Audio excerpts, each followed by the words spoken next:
Vision ou révision. Vision ou révision. Voilà ce que j'aimerais partager avec vous ce matin. J'entends par vision tout ce qui nous parle concernant le futur, l'avenir. Le futur, ce n'est pas simplement dans 10 ans. Je parle de futur, ce que vous allez manger ce midi. C'est déjà du futur. Je parle du futur, la fin de ma prédication, c'est déjà un futur. Donc ça va de là jusqu'au futur que Dieu nous donnera. J'entends dans ce concept, donc vision, tout ce qui touche à notre futur. Et la plus grande menace justement de ce futur, c'est notre passé. Ce qui menace mon futur, c'est mon passé. Or, le passé,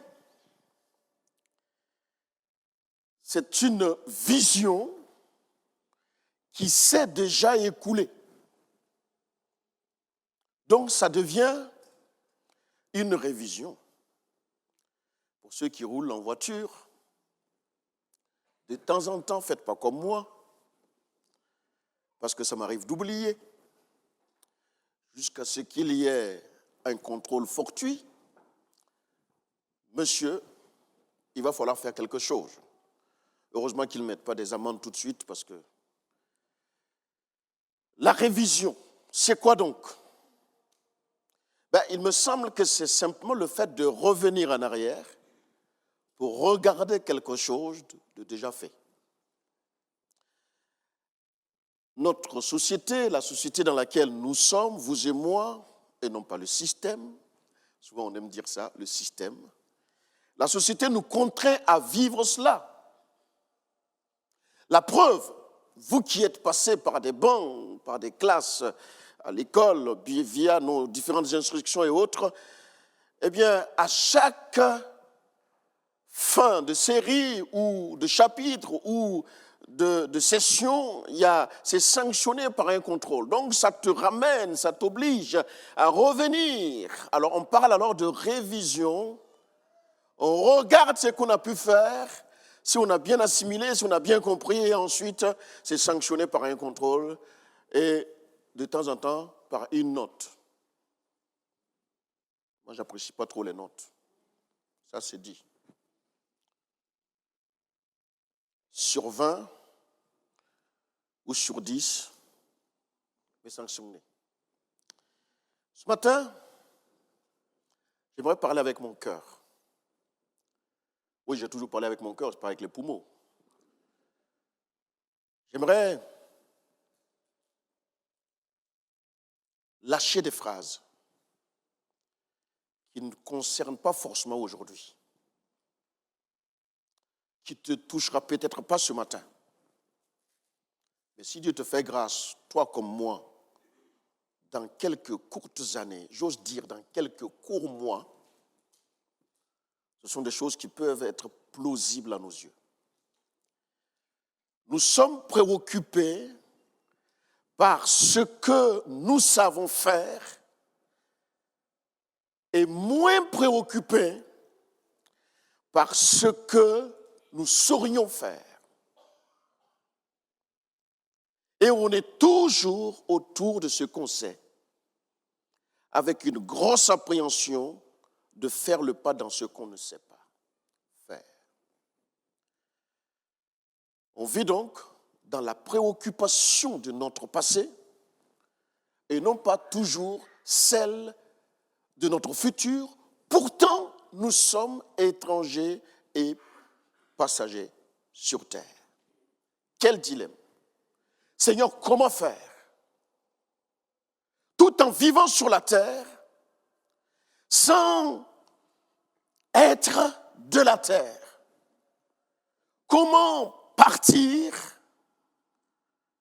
préparer un départ éternel, tout en vivant partiellement sur cette terre? Le sage de Dieu a écrit un jour, C'est dans Proverbes, chapitre 29, verset 18. Quand il n'y a plus, alors tantôt, en fonction de comment on veut décliner la pensée, on va dire révélation, ou quand il n'y a plus de vision. Dans la version que j'ai choisi trois versions différentes. Quand il n'y a plus de révélation divine, une révélation venant de Dieu, le peuple se laisse aller. Heureux celui qui obéit à la loi de Dieu. Une autre version dit, quand personne ne prévoit l'avenir, le peuple vit dans le désordre. Moi, j'ajoute, entre guillemets, dans le présent. Le présent, c'est le désordre. Lorsqu'il n'y a plus de vision d'avenir, un peuple vit dans le désordre. Ça, c'est encore une autre version. Mon frère, ma soeur, n'aie pas peur des échecs du passé. Pense aux possibilités du futur. C'est ce qui relève l'être humain, surtout l'enfant de Dieu, quand il venait ou quand il viendrait à faire face à cet échec. Vis-tu dans une vision ou vis-tu dans une révision? Vivre l'inconnu à partir du connu. Voilà notre lot. C'est quelque chose qui est à la fois bonne, mais aussi moins bonne. Vivre l'inconnu à partir de ce qu'on connaît.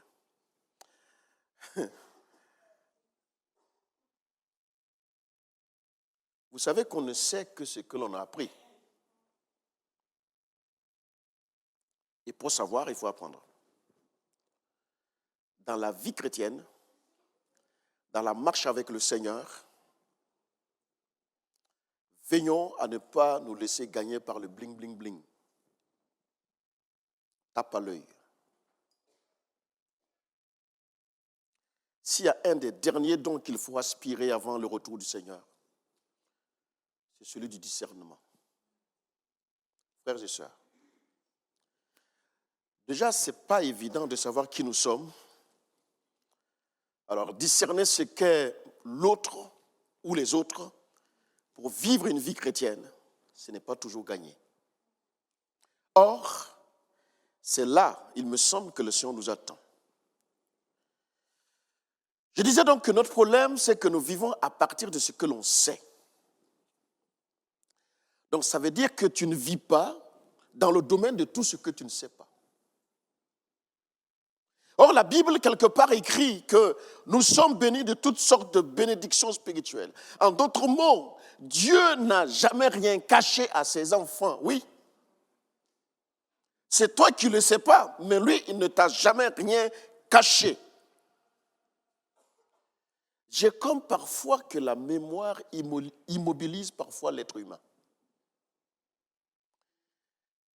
Et à tous ceux et à toutes celles qui sont comme rattachés, collés comme une sangsue à un certain passé, il est véritablement difficile d'apprécier, d'appréhender le futur. Or, avez-vous compris comme moi que le futur, ce n'est pas nous qui sonnons la cloche pour que le futur arrive, qu'on le veuille ou pas, à chaque seconde qui rajoute, c'est notre futur. Et à chaque seconde qu'on a passée, c'est notre passé.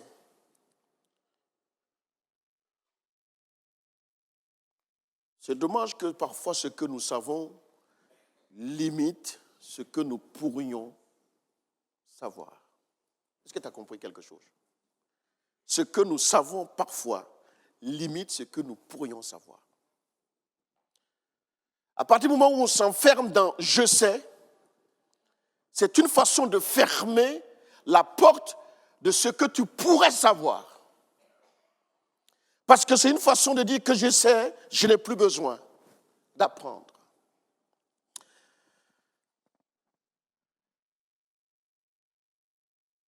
Est-ce que tu connais ton plus grand ennemi? Non, ce n'est pas toi-même. Quelqu'un dit c'est moi-même. Non, il ne faut pas te flageller comme ça. il me semble après réflexion que le plus grand, en tout cas il y en a plusieurs, mais en tout cas le plus grand des ennemis, le plus grand ennemi de notre futur, de notre progression, de notre avancement, c'est notre dernier succès. C'est ce en quoi tu as réussi hier, avant-hier, il y a 10 ans, il y a 15 ans.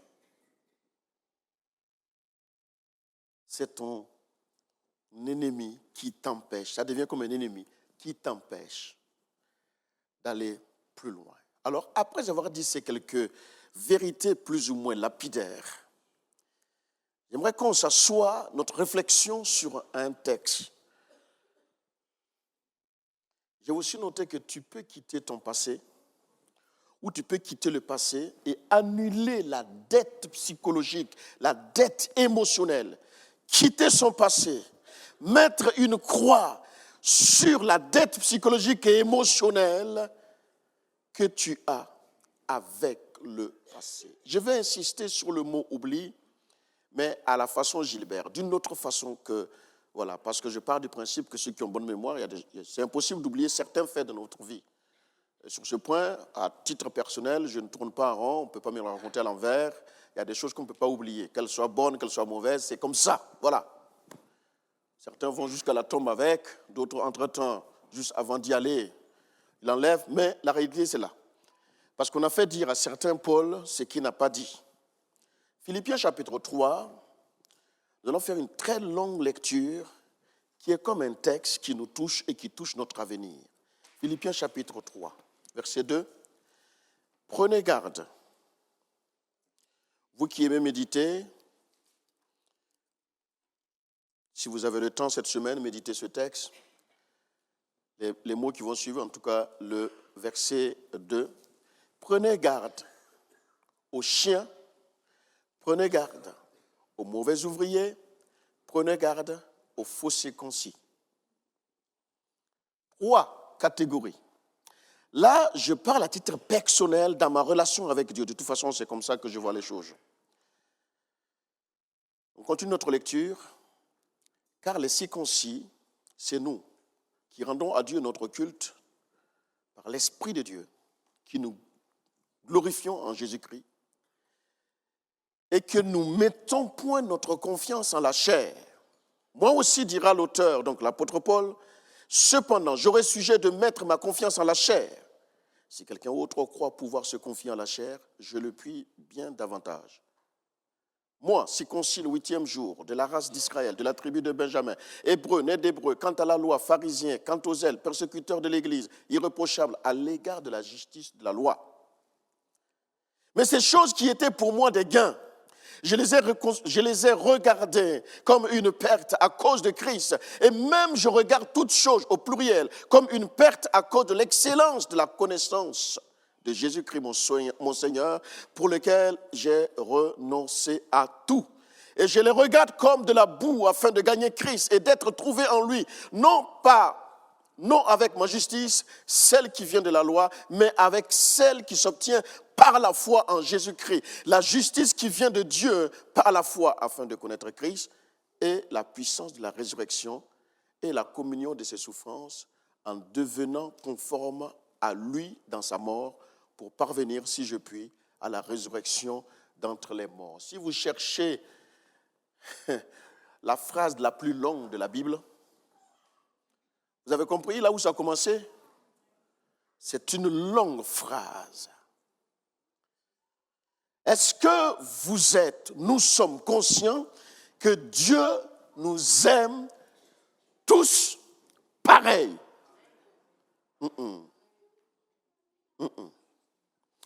Certains pensent que Dieu aime les uns plus que les autres. Alors, quant à ceux qui pensent que d'autres sont plus proches, enfin bref, Dieu nous aime pareil. Mais de mon côté, ma progression, mon avancement, mon approche avec Dieu, qui amplifie ou pas cet amour manifesté, parce qu'il est mort pour quiconque, Jésus. Il est mort pour tous les pécheurs. Or, nous le sommes tous. Donc, son amour, de départ, est pareil pour tout un chacun. Le texte que nous venons de lire, cet homme, autrefois Saul, et maintenant Paul,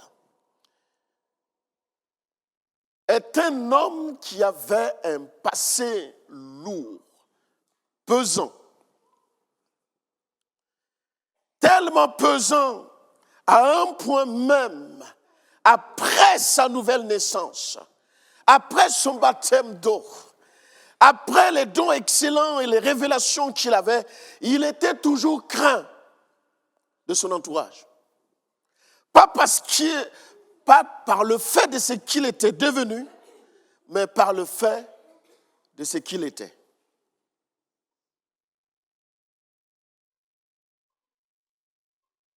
Et ça a été un combat pour Paul.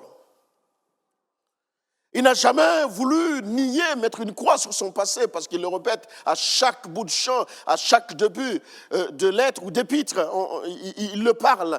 Mais quand il a fait sa rencontre, des épisodes que nous connaissons dans Actes, et qu'il revient promptement pour commencer à chaque tournée, à chaque voyage ou à chaque lieu où il se trouvait, c'était pour lui quelque chose, il le ressentait, les gens avaient peur, non pas de Paul, mais de Saul.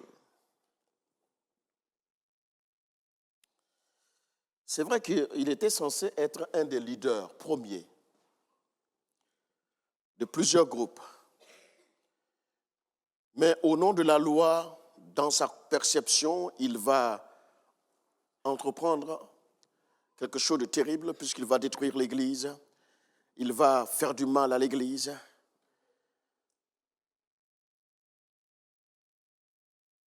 Et Paul va être même considéré comme un meurtrier.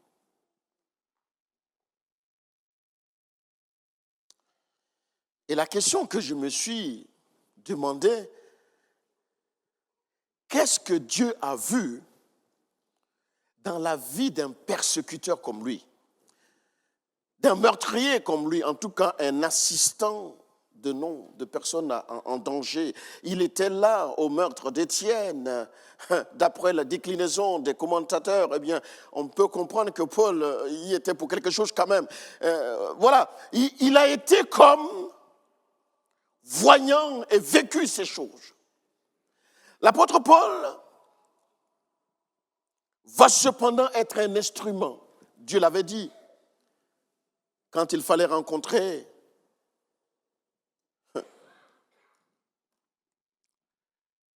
Paul vit une situation qui je ne souhaite à personne. Mais Dieu voyait en cet homme quelque chose d'extraordinaire. Il voyait en lui, il voyait dans son cœur, il voyait dans son âme l'homme qui va plus tard écrire 1 et 2 Corinthiens. L'homme qui est en possession de l'épître aux Galates, aux Colossiens, aux Philippiens, 1 et 2 Timothée, à Tite, à Philémon et Thessaloniciens. Il y avait cela en lui. Mais avant la manifestation de ces choses, lui, son boulot, c'est de traumatiser l'Église.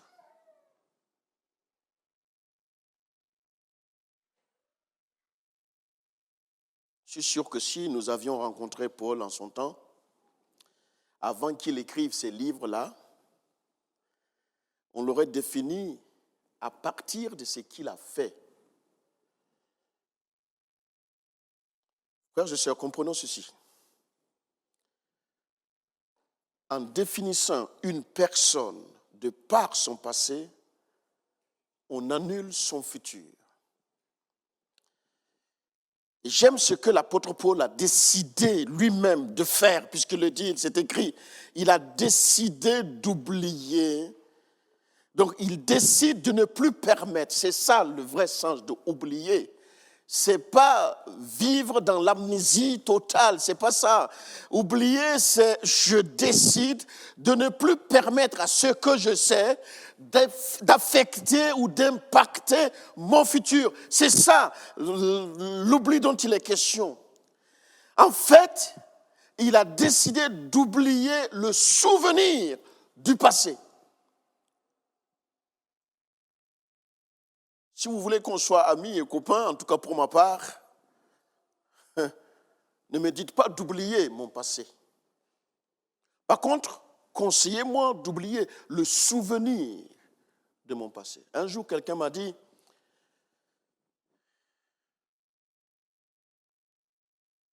Gilbert, je ne t'aime pas. Amen.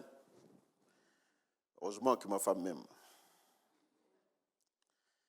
Mais, bon, c'était dans un contexte, hein, j'ai sorti la phrase comme ça, mais c'était dans un contexte. Et il rajoute, avec ce que tu m'as dit, je ne peux pas l'oublier. Et j'ai saisi la phrase, je suis un peu très philosophe sur les bords. J'ai saisi la phrase, j'ai dit, écoute, ça c'est la preuve palpable que tu m'aimes. Mais non, pas du tout. Le fait que tu te souviens chaque fois de moi, c'est que tu m'aimes. Eh oui. Tu ne l'aimes pas, mais tu penses tout le temps ce qu'il t'a fait. C'est que tu l'aimes. Nuit et jour, tu penses à lui. Enfin, moi, quand j'aime quelqu'un, je pense à lui nuit et jour. Voyez-vous, c'est une façon de faire passer ce qui est écrit. Le souvenir du passé. En fait, c'est là, le mot souvenir. Tu ne peux pas oublier. Tu ne peux pas oublier l'inceste que tu as connu. Tu ne peux pas oublier le trauma que tu as vécu comme cela parce que tu saurais ou tu aurais été chrétien ou que tu serais devenu chrétien. C'est normal de se souvenir de ces choses. C'est normal de ne pas oublier. Et d'ailleurs, ce serait même un danger. Ce dont il est question, c'est le souvenir. À chaque fois que tu te souviens que ça te fait mal ou ça te bloque, ça te tétanise, il y en a des situations comme ça, ça te bloque comme ça, c'est ça que le Seigneur veut te dire par le biais de l'apôtre Paul, ça, tu as la capacité en Jésus-Christ, le souvenir de la douleur, le souvenir de la douleur, le souvenir du mal, c'est ça qui peut être enlevé. Mais le mal vécu, tu te rappelleras toujours, arrête un peu. Arrête d'être très, très spirituel. Si on t'a fait du mal, ça, tu vas te rappeler. Mais quand tu vas te rappeler, si c'est guéri, ça te fera plus mal. C'est ça que le Seigneur travaille. Quand Jésus a été ressuscité, il apparaît aux disciples. Qu'est-ce qu'il a montré? Ça s'appelle quoi? Il a oublié? Ben non. Mais ça ne lui fait plus mal. Ce que je dis, tu ne peux pas le vivre aujourd'hui. Mais tu le vivras. Tu le vivras. L'apôtre Paul dit dans Philippiens 3,13, j'oublie, d'ailleurs j'oublie ce qui est en arrière. Et là, nous avons pris des raccourcis. Ouais, l'apôtre Paul, j'oublie. Il dit bien, j'oublie ce qui est en arrière. Il y a des choses derrière nous qu'il choisit d'oublier. J'oublie ce qui est en arrière. Déjà, pour oublier, il faut l'avoir vécu. Oublie le souvenir du passé pour dégager la vue sur ton futur. Parce que nous ne sommes pas des êtres du passé, mais des êtres du futur. L'apôtre Paul conçoit qu'il vaut mieux rentrer dans une vision céleste que dans une révision, à ressasser les choses qui finalement ne fait du mal à personne. Mais la première personne à qui ça détruit, c'est moi. Je l'ai vécu. Il y a un autre exemple. Paul, c'est le Nouveau Testament. L'autre exemple, c'est l'Ancienne Alliance, Moïse. Ce n'est pas le moindre. Lui aussi a un passé un peu bloquant. Et Dieu veut l'amener dans une vision, dans une vie de futur. Et nous connaissons que Moïse, lui aussi, a été meurtrier. Il a failli même répéter. Et Moïse, par ses déboires, finit par partir et Dieu le rejoint. Et au verset 10 d'Exode 3, voilà ce qui est dit à son sujet. Maintenant, va, je t'enverrai auprès de Pharaon et tu feras sortir d'Égypte mon peuple, les enfants d'Israël. Et Moïse dit à Dieu, qui suis-je? Qui suis-je? Tant que vous n'êtes pas arrivé à cette interrogation, qui est une forme d'interrogation de modestie, d'humilité, ponctuée d'un désir de savoir faire, la recherche de vouloir savoir faire comme Dieu. Moïse aussi, le meurtrier, le fugitif, avait en lui, et on comprend pourquoi Dieu va prendre 40 ans après repartir le voir. Il avait en lui ce que personne ne pouvait voir, sinon que Dieu lui seul. Il avait en lui le livre de Genèse. Il avait en lui le livre d'Exode. Il avait en lui le livre de Lévitique. Il avait en lui le livre des Nombres. Il avait en lui le livre de Deutéronome. Sais-tu ce que Dieu sait qu'il a déposé en toi?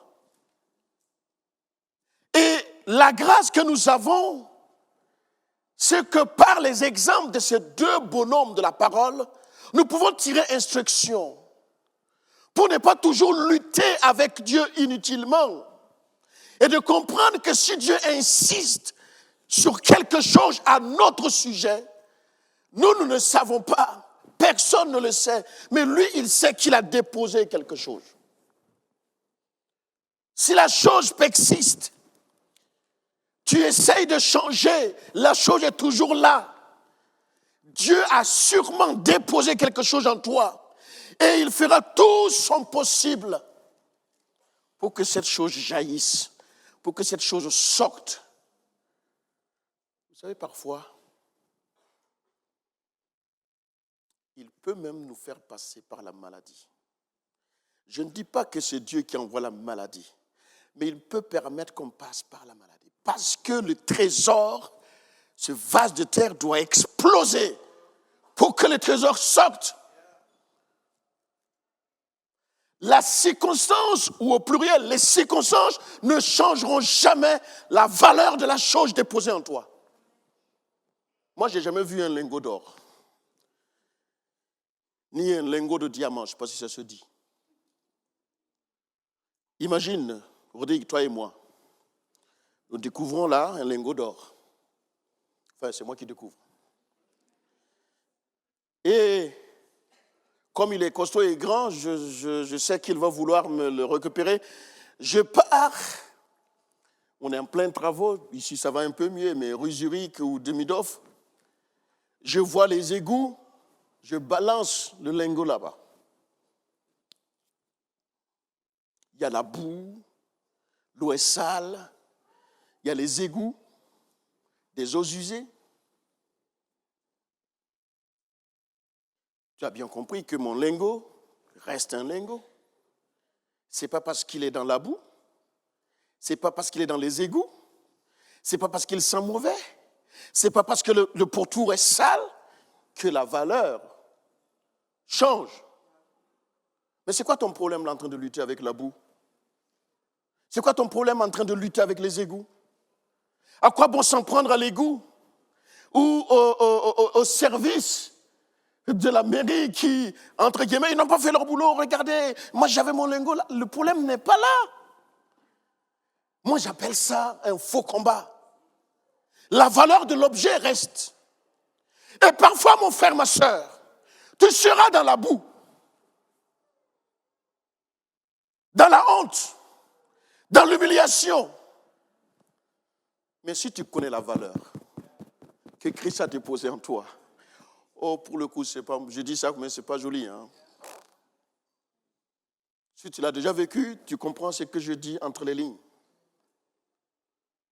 La valeur, c'est que Christ est en toi. Peu importe mon frère, ce que ta famille de chair te traite, peu importe mon frère, ce que l'un et l'autre dit de toi, toi tu sais que Christ en moi, espérance de gloire, quoi qu'il advienne, Jésus est en moi. C'est ça, c'est pas de la gloriole, c'est pas de l'orgueil, mais c'est la réalité. C'est la réalité. Même si je passe par un moment de pleurs, même si je suis assailli, pressé de toutes parts, ce qui peut être ton cas aussi, n'oublie jamais que le Seigneur est non seulement au contrôle, mais il sait. Souvent on veut prendre la place de Dieu. Qui suis-je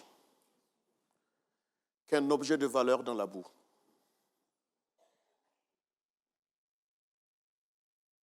Qui suis-je? Moi, j'avais un blocage. Je vais le dire à ma famille, à Fabienne, à Nathan, à Naël, entendez ceci. Un véritable blocage. Je n'aimais pas trop le chien. Enfin, âme sensible, abstenez-vous d'entendre. Et on a fini par en avoir une. Pas le moindre. Si vous cherchez une chienne qui fait des bêtises, prenez les bergers australiens. Enfin bref. La première fois, je ne veux pas dénoncer un membre de ma famille, mais la première fois où il y avait des restes, dans une des assiettes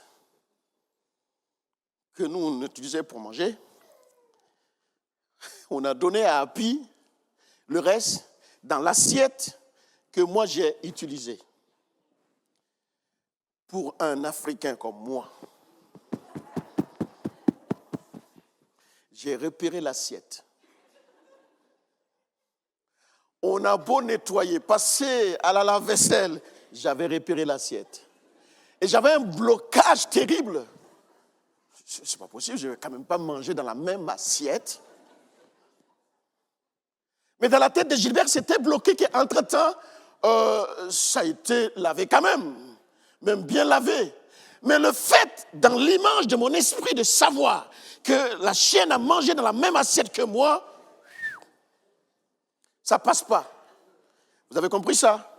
Mon frère, transpose la chose sur le plan spirituel. On est exactement pareil. Oui, mais... Ok, mais bon. Ouais, mais... Ouais. Si tu savais le passé. Vision ou révision? En plus, on avait acheté des gamelles exprès pour elle.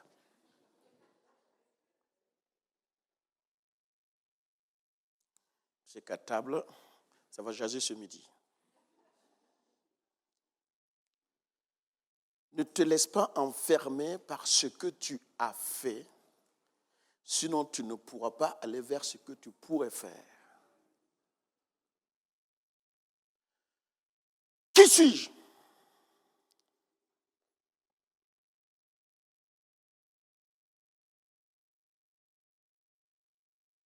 Qu'un objet de valeur, enfoui dans la boue. Lisons ceci. Pour aller vers la fin de ma pensée, en espérant que tu sortiras de cette salle avec le désir de rentrer plutôt dans une vision que de vivre dans des révisions. Ésaïe 54, verset 4, c'est formidable ce verset. On va sortir des substances, au moins 3 ou 4 substances. Ce qui est même plus que des substances, des principes de vie qui s'appliquent à chacune de nos vies. Dans ce verset d'Ésaïe 54, verset 4, il est écrit « Ne crains pas, ne crains pas, car tu ne seras point confondu. Ne rougis pas. Oui, les Africains sont concernés aussi. Ne rougis pas, car tu ne seras pas déshonoré. Et eux. Mais tu oublieras la honte de ta jeunesse. Ce n'est pas écrit tu oublieras ta jeunesse. La honte de ta jeunesse et tu ne deviendras plus et tu ne te souviendras plus de l'opprobre de ton veuvage. Ne crains pas. Et quand je dis que parfois on s'enferme dans cela, à titre personnel, dans la vie chrétienne, c'est cela. Ne crains pas. Pourquoi le Seigneur Dieu, connaissant son peuple, connaissant chacun d'entre nous, met l'accent sur... Vous savez que c'est un texte prophétique. Ne crains pas. La peur de répéter les mêmes choses, les mêmes erreurs, font que certains vivent dans la crainte.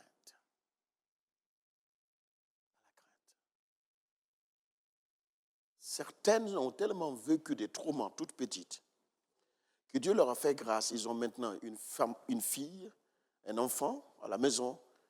Il y a comme un transfert de crainte qui est là. Moi, je l'ai exprimé dans le cadre du football.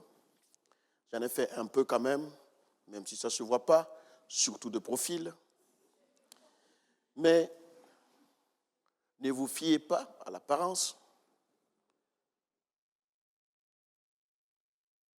J'ai tellement eu des coups de blessures, de cassés, cabossés de partout, genoux, tibia, machin, tout ça, que quand Nathan est né, j'ai dit à Fabienne, oui à tous les sports, mais pas le foot.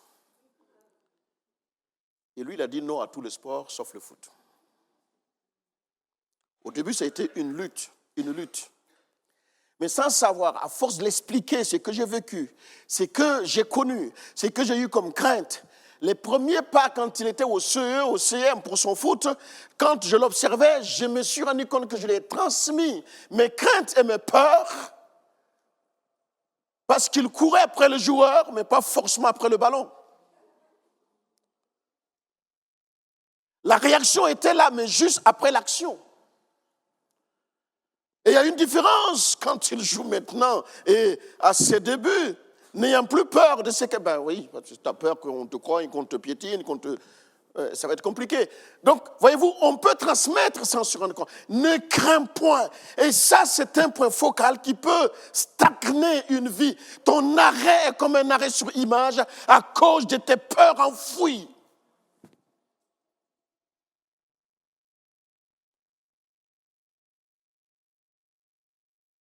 N'aie pas peur, j'ai peur que mes enfants ne se marient pas. Pourquoi tu vas avoir peur?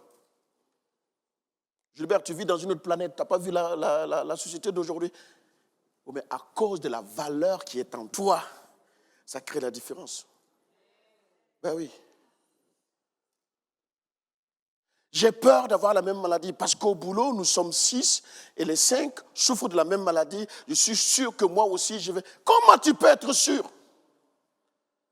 Comment?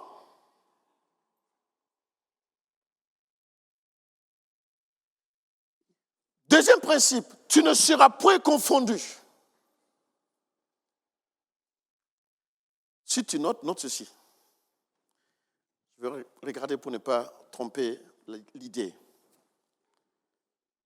Toute personne qui réussit quelque chose dans la vie a sûrement échoué quelque part. Tu n'es pas d'accord avec moi, Rodrigue? Tu es toujours sur la montagne? Tu as connu des échecs? Ben oui. Personne ne peut dire j'ai réussi en cela sans avoir côtoyé à un moment ou à un autre l'échec. Le couple, la famille, les études, le boulot, le voisinage. Oui, c'est notre lot. Et Dieu dit, tu ne seras point confondu. En fait, En tant qu'enfant de Dieu, allô, en tant qu'enfant de Dieu, l'échec fait partie du succès. Mais Seigneur, moi, je n'aime pas ça. Ce n'est pas ce que tu aimes dont je m'appuie. Oui, l'échec fait partie du succès. En fait, c'est la même phrase que j'ai dit, il n'y a pas de succès sans échec. Quelqu'un a prié ce matin, je ne sais pas qui, mais j'ai entendu. J'écoute. Et dans l'expression de cette prière, je comprends que nous apprenons plus dans l'échec. Et ça, l'homme est bizarrement fait, enfin pour nous bizarrement, mais Dieu sait pourquoi il l'a fait comme ça. Ben oui, parce qu'il est écrit que le jour du malheur, réfléchis. Être confus, c'est quand on décide de maintenir notre échec. Et Dieu dit, tu ne seras point confondu. Il te donne la capacité de ne plus maintenir, rester là. Non, non, non. Prends ton lingot de la boue, nettoie et ramène à la maison, tu verras, c'est toujours la même valeur. C'est l'histoire du billet de 50 € ou 20 € froissé. Que vous froissez, que vous jetez, ça reste un billet de 20 €. Ne rougis pas, car tu ne seras pas déshonoré. Mes amis, ne confondons jamais notre comportement avec notre valeur. Ne confondons jamais notre expérience avec notre valeur. En fait, je vous prêche ce que j'ai pu vivre, ce que je pense vivre encore. Ne confondons jamais notre expérience avec notre valeur. Vraiment, mes frères et mes sœurs, Christ est en nous. Ouais, mais ce n'est pas possible. Si Christ est en lui, tu as vu son caractère, lui? Non, ce n'est pas possible. Là, tu te trompes. Eh bien oui. Eh bien oui. Lui aussi, il côtoie Jésus. Comme Judas a côtoyé Jésus. Comme Pierre a côtoyé Jésus. Comme Jacques a côtoyé.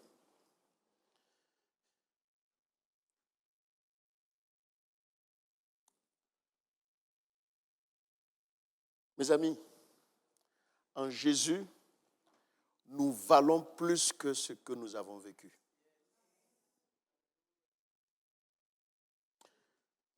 Tu vaux plus que ce que tu as vécu. Même ce que tu as vécu, c'est innommable. En Christ, tu vaux mieux. Tu vaux plus que ce que tu as fait. N'attends pas, je ne sais pas pourquoi j'ai dit cette phrase, parce qu'elle n'est pas dans mes notes, n'attends pas la reconnaissance des hommes. N'attends pas le merci des hommes. Là aussi, c'est une façon de revenir dans une vie de révision. Non, non, non, n'attends pas ça. Ça peut te bloquer. C'est la valeur d'une chose qui la rend plus importante. Ce n'est pas ce qui lui arrive. Tu oublieras la honte de ta jeunesse. C'est ce que Paul et Moïse ont connu. Votre passé est vaincu. Enfin, la question c'est, comment puis-je savoir que je ne suis plus retenu par le souvenir de la douleur de mon passé? C'est quand tu peux l'exprimer et en faire un sujet de témoignage.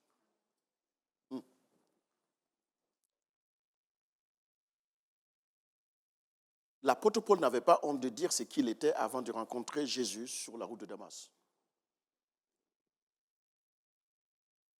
Moïse savait ce qu'il avait fait. Et il savait qu'il y a une génération qui l'a vu faire. Mais ça ne l'a pas empêché, après son « qui suis-je », d'être accompagné par le Seigneur pour aller plus loin. Tu ne te souviendras plus de l'opprobre de ton veuvage. Tout ce qui est culpabilité, honte, tes ressentis ne seront plus fondés parce que Christ, par la mort et sa résurrection, te donne de rouler cet opprobre. Par moments, nous avons honte de ce que nous sommes en Jésus. Mais cette honte ne devrait pas t'arrêter, t'empêcher d'aller plus loin. Église de Cassard. Il y a des périodes de honte et il y a des périodes de réussite.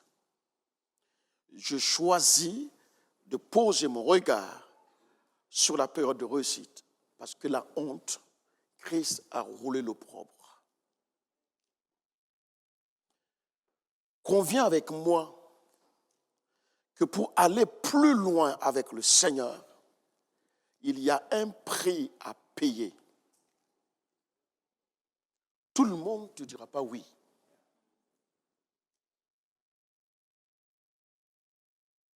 Mes amis, l'Église est en théocratie.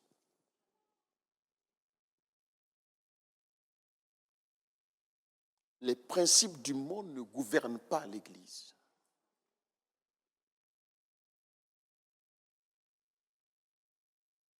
Elle n'est à personne l'Église de Jésus-Christ. Quelle que soit la qualité d'un ministère.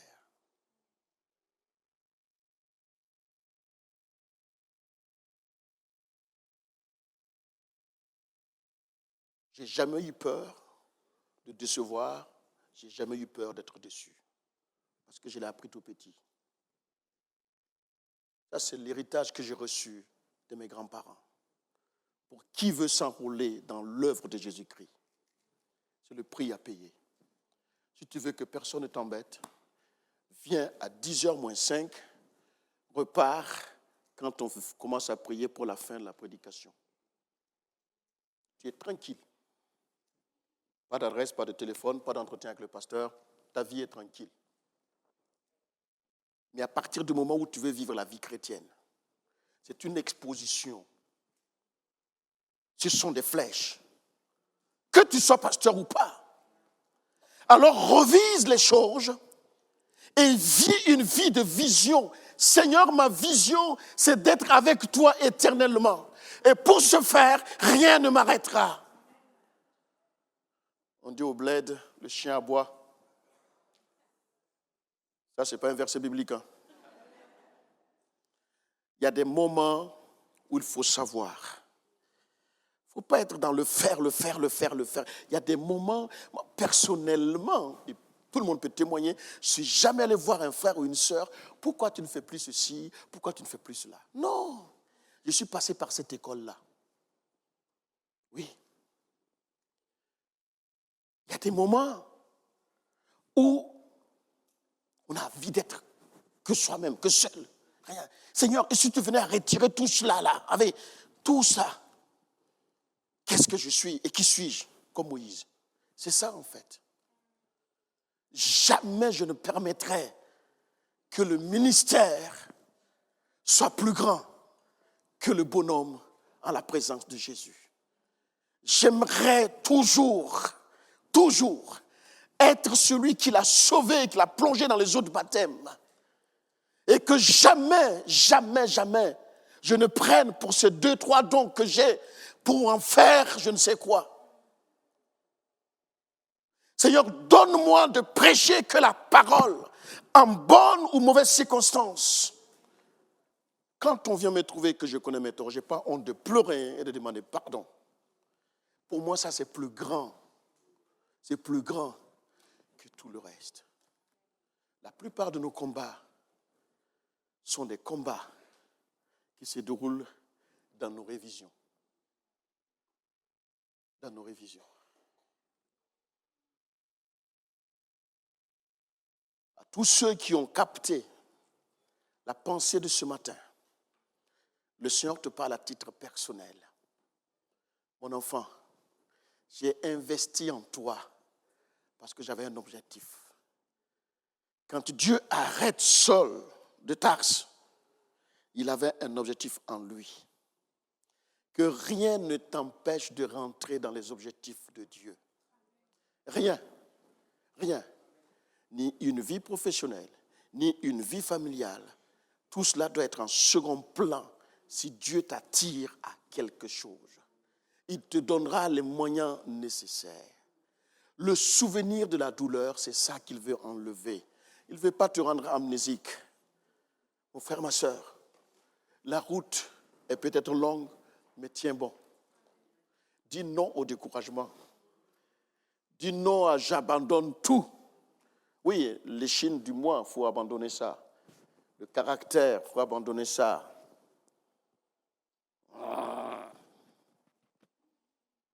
Ça, il faut abandonner. Mais poursuis le chemin. Le chemin. Poursuis le chemin. Kassar. Poursuis le chemin.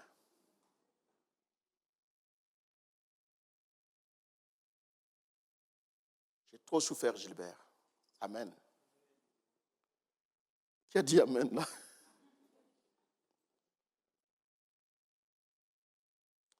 Les souffrances du temps présent ne sauront être comparées à la gloire à l'avenir. Toi, tu sais ce qui est en toi. Tu sais ce que tu as reçu. Si tu oublies ça, tout va t'atteindre. Ben oui. Ben oui.